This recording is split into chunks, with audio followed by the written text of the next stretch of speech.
my dear students. This is your ma'am Manju Dagar with you. And today we are going to study our next concept of inverse trigonometric function. In our previous lecture, we have studied about the graph of sine function and cosine functions. So today we are going to solve the questions related to sine functions. So here I have written some questions. First question, find the principal values of each of the following. We are given with 3 parts and we have to find out the principal value. तो आज हम सीखेंगे कि किस तरीके से किसी भी ट्रिग्नोमेट्रिक इनवर्स फंक्शन की प्रिंसिपल वैल्यू फाइंड आउट की जाती है। ग्राफ से जो हमने सीखा था वो ये कि साइन फंक्शन हमारा डिफाइंड है। कहाँ से कहाँ? साइन फंक्शन हमारा हमने उसका डोमेन और रेंज को रिस्ट्रिक्ट कर दिया था। डोमेन हमने रिस्ट्रिक्ट किया था -π/2 to π/2 close interval, and range को हमने रिस्ट्रिक्ट किया था close interval -1 to 1. So its inverse becomes, now this function is bijective, so it's a invertible function, and its inverse is defined from, sine inverse is defined from this range becomes the domain, and this domain it becomes the range of inverse function. So for inverse function we are having, this is the domain and this one is the range. तो आज हम domain और range की help से find out करेंगे principal values in functions. जैसे हमें part first इसमें दिया हुआ है साइन इनवर्स √3/2। तो सबसे पहले जो वर्क हमें करना है वो ये कि इस वैल्यू को जज करना है कि जो ये वैल्यू यहाँ पर आपको दिखाई दे रही है ये इस इंटरवल के बिटवीन की कोई वैल्यू होनी चाहिए। तो हम देख रहे हैं कि √3/2 ये हमारा इस इंटरवल में लाई करता है, मीन्स ये हमारा x है, x की वैल्यू। तो साइन इनवर्स x क्या आना चाहिए? हम sine of theta is equal to x लेके चलते हैं। देखिए यहाँ से साइन फंक्शन किसी भी थीटा पर अगर डिफाइंड होता है तो हमें इस इंटरवल की कोई वैल्यू मिलती है, उसे हम x से डिनोट कर रहे हैं। तो यहाँ पर ये वैल्यू है हमारी जो x का काम कर रही है। तो sine theta is equal to हमारा x होता है। तो अगर हम इनवर्स फंक्शन की बात करें तो साइन उस तरफ जाकर इनवर्स x पर ऑपरेट करता है। तो साइन इनवर्स किस पर ऑपरेट करता है? x पर। और साइन इनवर्स x की जो वैल्यू होती है वो हमारी कहलाती है प्रिंसिपल वैल्यू, और वो हमें कोई ना कोई थीटा मिलने वाला है। तो अब हमें ये जज करना है कि x की इस वैल्यू के लिए हमें ये थीटा की वैल्यू क्या मिलने वाली है। जो भी थीटा मिलेगा वो हमारी प्रिंसिपल वैल्यू होगा। तो आइए फाइंड आउट करते हैं।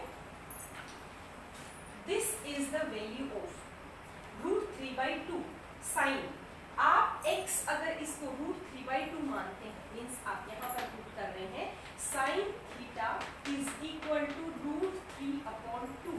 थीटा हमारा कहाँ होना चाहिए? ये देख लीजिए, साइन इनवर्स के केस में अगर x की वैल्यू हमारे इस क्लोज इंटरवल से ली गई है तो जो थीटा आएगा वो हमारा इस क्लोज इंटरवल की ही वैल्यू होना चाहिए। तो साइन थीटा हमारा जो है वो यहाँ पर √3/2 अगर है तो थीटा हमारा क्या आता है? किसका? हमने 10th क्लास में पढ़ा है ट्रिग्नोमेट्रिक टेबल, जिसके हेल्प से हम ये पता लगा सकते हैं कि किसके साइन की वैल्यू होती है √3/2। So it's well known to us कि हमारे पास π/3 जो है वो थीटा की वैल्यू आएगी। क्यों आएगी? क्योंकि π/3 जो है उसका साइन हमारा √3/2 होता है।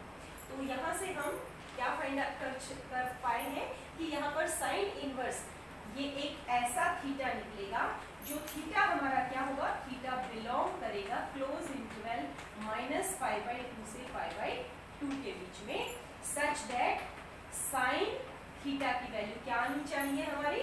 √3/2। इस तरीके का थीटा हमारा ये है। तो वो कौन सा थीटा है जिसका साइन थीटा हमारा √3/2 होता है? वो थीटा हमारे पास क्या फाइंड आउट किया है हमने? π/3। In this way, this is the principal value of sine inverse √3/2. Let me clear this concept once more with the next example. So going to rub the board. So it will be more clear to you. I am taking one more example related to the principal value. So it's sin inverse minus half. Sin inverse minus half. तो students again हमारे पास जो first work है वो ये check करना है कि यहाँ पर जो x की वैल्यू है वो हमारे इस इंटरवल की है या नहीं है. If this value of x belongs to this interval that means sine inverse x एक ऐसा फंक्शन होगा जिसकी वैल्यू इस इंटरवल में लाई करेगी. और क्योंकि ये इंटरवल हमारा एंगल्स का है तो जनरल हम उसे डिनोट करते हैं थीटा से. तो आइए पता लगाते हैं कि माइनस हाफ यहाँ पर x की जगह पर है. आप देख रहे हैं माइनस हाफ इस इंटरवल की वैल्यू है. x यहाँ पर माइनस हाफ है जो बिलोंग करता है क्लोज इंटरवल -1 to 1 के अंदर. दैट मीन्स अगर x हमारा इस इंटरवल की वैल्यू है मीन्स डोमेन का है तो साइन इनवर्स फंक्शन जब डोमेन पर ऑपरेट करता है तो हमें क्या मिलती है? रेंज. यानी फंक्शन हमारा जो है वो ऑपरेट करता है डोमेन के ऊपर तो हमें कोई ना कोई वैल्यू जो मिलने वाली है वो रेंज में लाई करेगी. तो हमारी रेंज जो है वो ये है -π/2 से π/2 है. तो साइन इनवर्स हाफ क्या होगा? एक ऐसा थीटा होगा. कैसा थीटा? जो थीटा हमारा बिलोंग करेगा क्लोज इंटरवल -π/2 to π/2 के अंदर सच दैट साइन उस थीटा का हम निकालें तो कितना आना चाहिए? -हाफ आना चाहिए. साइन थीटा कितना आना चाहिए? -हाफ. तो अब हम ये पता लगाएंगे कि किसका साइन जो है वो -हाफ होता है इस इंटरवल के अंदर. इस इंटरवल के अंदर की बात करेंगे तो हम जानते हैं कि साइन थीटा हाफ हमारा 30 डिग्री का होता है और रेडियंस में 30 डिग्री को हम क्या लिखते हैं? रेडियंस में 30 डिग्री को हम लिखते हैं π/6. और क्योंकि हमारे पास माइनस में है तो हम -π/6 लेंगे. So that's enough. So this is the principal value of this inverse trigonometric function. इसकी प्रिंसिपल वैल्यू हमें निकालने के लिए सिर्फ और सिर्फ क्या पता करना है?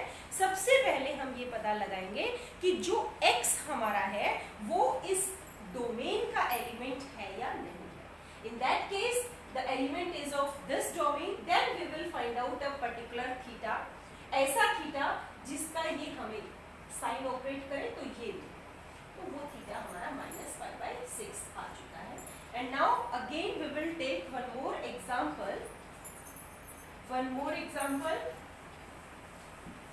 So with the help of these examples, it will be more clear to you that how you can find out the principal value of sine functions. So this is our next part. Sine inverse -√3/2. So again we will proceed in the same way. Just check out this value of x is lying between this closed interval or not. So it's well clear to everybody that this is the value that belongs to this interval, right? So अब हमें जो check करना है वो ये कि एक ऐसा थीटा, इसकी जगह पर हम एक ऐसा थीटा लिखने वाले हैं. थीटा इसके इक्वल हम लेंगे जो थीटा हमारा इस क्लोज इंटरवल का एलिमेंट हो. इस क्लोज इंटरवल का एलिमेंट होने के साथ साथ कैसा होना चाहिए? सच दैट अगर हम साइन थीटा ऑपरेट करें तो हमें ये वैल्यू मिलेगी -√3/2 मिलना चाहिए. -√3/2. तो ऐसा कौन सा थीटा है जिसका साइन थीटा √3/2 होता है? √3/2 हमारा होता है 60 डिग्री का. और 60 डिग्री को रेडियंस में हम क्या लिखते हैं? π/3.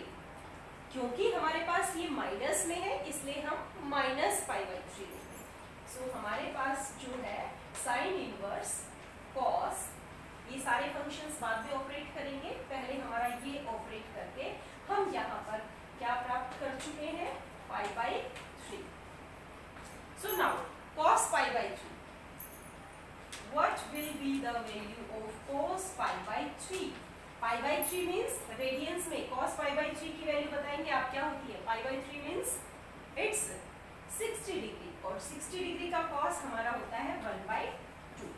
तो अगेन हमारे पास जो फंक्शन है inverse function, sign inverse function operate कर रहा है और किस पर, हाफ पर। तो फिर से हमें चेक करना है that this half belongs to this interval और नॉट। ये हाफ अगर हमारा डोमेन का एलिमेंट है तो जब इस डोमेन के एलिमेंट पर हमारा फंक्शन ऑपरेट करेगा तो हमें कोई ना कोई एलिमेंट जो मिलने वाला है वो रेंज से मिलेगा, और रेंज में हमारे पास सारे थीटा है, तो हम मान सकते हैं कि ये कोई ऐसा थीटा आने वाला है सच दैट वो थीटा हमारा इस इंटरवल का होना चाहिए, इस इंटरवल का होना चाहिए सच दैट अगर हम साइन थीटा लें तो हमारे पास वैल्यू क्या आए, हाफ आए।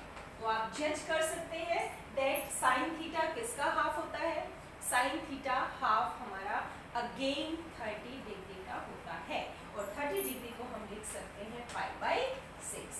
So this is the principal value. So now we have solved the questions related to the principal values, and now we will take another concept in which we have to find the domain of the following given functions.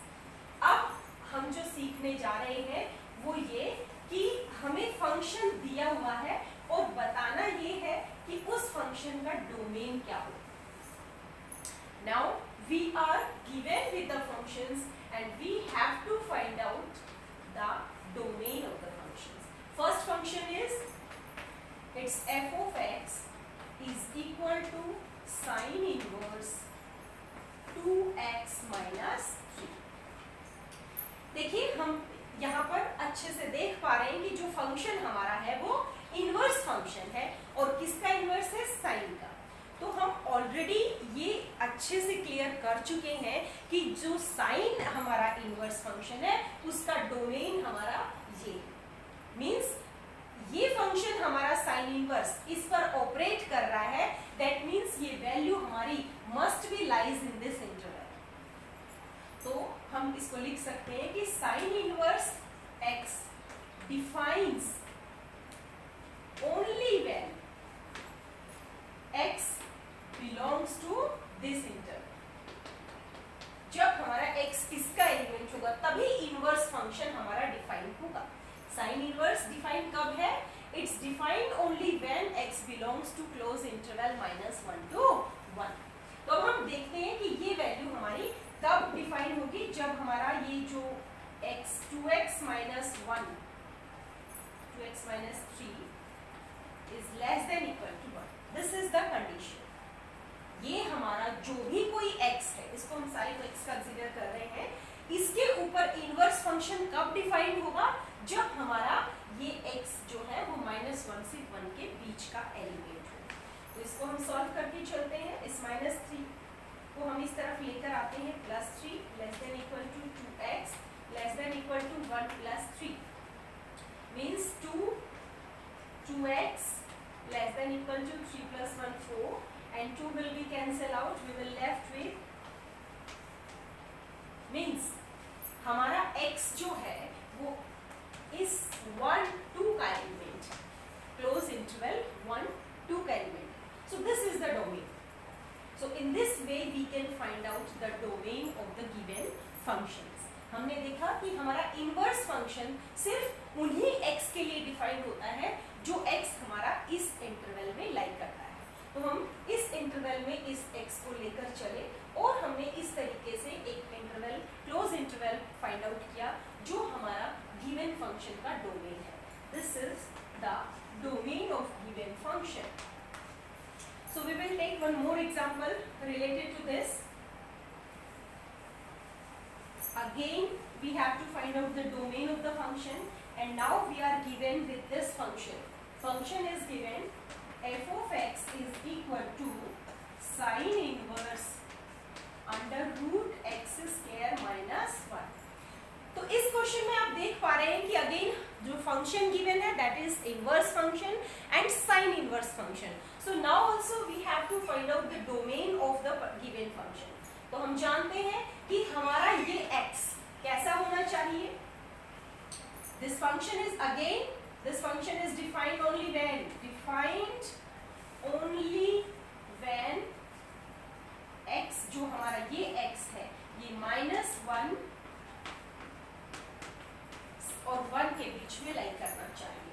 तो इसको अगर हम solve करके चले तो हम इसको ले सकते हैं 0। अगर -1 से बड़ा और इक्वल है, मीन्स 0 से तो बड़ा होगा ही होगा, तो हम इसको इस तरीके से भी लिख सकते हैं। Taking square root on both sides, अगर हम स्क्वायर रूट लेते हैं तो हमारे पास बचेगा x² - 1 ≤ 1। तो इस तरीके से हम क्या लेकर आ रहे हैं कि अगर हम इस -1 को इस तरफ लेकर आए, 1 is less than equal to x² less than equal to 2, तो हम देख रहे हैं कि हमारा ये जो फंक्शन है किसके लिए डिफाइंड है? अगेन क्लोज इंटरवल 1 to 2 के लिए। हमारा फंक्शन अगेन किसके लिए डिफाइंड हो रहा है? x बिलोंग कर रहा है 1 to 2 के लिए। तो in this way we can find out the domain of the functions. Domain of the functions, कैसे फंक्शंस? जो हमारे इनवर्स फंक्शंस हो और साइन फंक्शंस हो, उसके डोमेन को फाइंड करने का ये हमारे पास तरीका है। Now at the last I will take one more problem related to sine inverse function, and after that our concept of sine function will be completely over. हमारे पास given है कि अगर x, y, z these are the elements of this interval -1 to 1, it is given that कि x, y, z 3 ऐसे elements हैं जो इस interval में belong करते हैं, और इसके अलावा हमें बताया गया है कि इन सब का ऐसे एलिमेंट्स हैं कि अगर हम sine inverse x plus sine inverse y plus sine inverse z करते हैं तो हमारे पास -3π/2, this is the value that we will get. Now we have to find out the value of this. Find x² plus y² plus z², this is the given question कि x, y, z अगर इस close interval के elements हैं और इस condition को satisfy करते हैं तो इसकी क्या वैल्यू होगी। सो लेट्स टेक, हम जानते हैं कि हमारा अगर x क्लोज इंटरवल इसका एलिमेंट है, यानी ये हमारा डोमेन है। क्या है हमारा डोमेन? और किसका डोमेन है? इनवर्स, साइन इनवर्स फंक्शन का डोमेन। तो साइन इनवर्स फंक्शन के डोमेन का कोई भी एलिमेंट अगर हम लेते हैं तो साइन इनवर्स x की मैक्सिमम और मिनिमम वैल्यूज हम जानते हैं। Sine inverse x always less than equal to π/2 होगा और always greater than equal to -π/2 होगा, क्योंकि आपको दिखाई दे रहा है कि जो रेंज है वो मिनिमम -π/2 है और मैक्सिमम π/2। इसका मतलब जब भी हमारा इनवर्स फंक्शन इस डोमेन के एलिमेंट्स पे ऑपरेट करेगा तो कम से कम ये वैल्यू आ सकती है और ज्यादा से ज्यादा ये, या फिर इनके बीच की कोई वैल्यू आएगी। तो क्योंकि मिनिमम वैल्यू है तो हमेशा या तो इससे ग्रेटर होगा या इससे equal. In the same way sine inverse y को भी हम लिख सकते हैं कि वो हमेशा always that will be greater than equal to -π/2, and in the same way sin inverse z also greater than equal to -π/2. this implies अगर तीनों के तीनों हमारे greater than equal to -π/2 है तो हम लिख सकते हैं कि तीनों का सम sin inverse x plus sin inverse y plus sin inverse z, this is also greater than equal to -π/2 -π/2 so what it becomes? It becomes greater than equal to -3π/2, क्योंकि ग्रेटर भी है और इक्वल भी है। तो अभी हम जो कंडीशन लेके चलते हैं खाली इक्वल की लेकर चलते हैं कि हमारे पास ये sine inverse x plus sine inverse y plus sine inverse z, this is equal to -3π/2। तो ये कंडीशन अगर हम लेकर आते हैं तो आपको दिखाई दे रहा है sign inverse x, sign inverse y और साइन इनवर्स z, अगर इनका सम -3π/2 है, ये कंडीशन जो गिवन थी वो हम लेकर आ चुके हैं, तो हर एक इनकी वैल्यू हमारी ये आ रही है। साइन इनवर्स x कितना आया है? -π/2 और sine inverse y -π/2। In the same way sine inverse z हमारा -π/2 और x हमारा जो है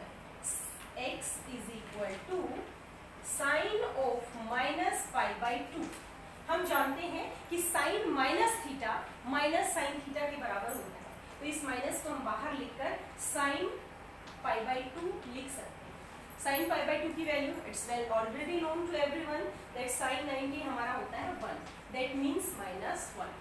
तो x की वैल्यू हमारे पास आ चुकी है and that is x is equal to -1। In the same way y की वैल्यू भी हम यहाँ से निकालेंगे, साइन इस तरफ ऑपरेट करेंगे तो साइन -π/2 माइनस बाहर आ गया, साइन π/2 अगेन -1, साइन z से हम इस तरीके से z की value -1 means we are having all these three values x -1, y -1, z -1. So by putting these values in this we will get -1 का square, -1 का square, -1 का square. So what it becomes? Square means sign will be cancelled out. We will left with 1, 1, 1 that is equal to 3. This is the result. So thank you my dear students. Thank you for today. That's all. Thank you.